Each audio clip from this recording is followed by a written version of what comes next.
যেতিয়া আমি আমাৰ মনে বিচৰা কামবিলাক কৰিব ষ্টাৰ্ট কৰোঁ বা ভাল লগা কামবিলাক কৰিব লওঁ তেতিয়া তাত কোনো পাৰফেকশ্যন মেটাৰ নকৰে, নহয় জানো? আৰু ময়ো তেনেকৈ কিছুমান কাম ষ্টাৰ্ট কৰিছিলোঁ 2022 চনতে, আৰু সেয়া হৈছে ইউটিউবত ভিডিঅ' দিয়া।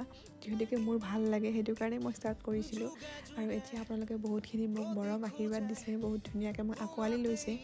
আৰু যিহেতুকে মোৰ এইটো ভিডিঅ' এইটো চেনেলত যদি মই ডেইলি লাইফৰ ভিডিঅ' দিওঁ বা মিনি ব্লগ দিওঁ তেতিয়া আপোনালোকে হয়তো অকণমান খেলি মেলি পায়, যে কেকৰ ভিডিঅ' দিয়ে, ৰেজিনৰ ভিডিঅ' দিয়ে। সেইটো কাৰণে ভাবিছোঁ যে মই নতুনকৈ চেনেল এটা খুলিম, আৰু ইতিমধ্যে খোলা হৈ গৈছে মোৰ চেনেলটো, আৰু ভিডিঅ' দিম তাত লাহে লাহে। আৰু আপোনালোকে এইটো চেনেলত যেনেকৈ মোক মৰম দিছে, আশীৰ্বাদ দিছে, আশা কৰোঁ যেন সেইটো চেনেলটো মোক তেনেকৈ আঁকোৱালি লয়। আৰু ডিছক্ৰিপশ্যনতে মই লিংকটো দি দিম, আপোনালোকে ধুনীয়াকৈ ছাবস্ক্ৰাইব কৰি ল'ব।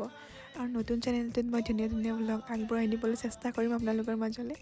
আপোনালোকে কেৱল আশীৰ্বাদ কৰি যাব মোক সদায়।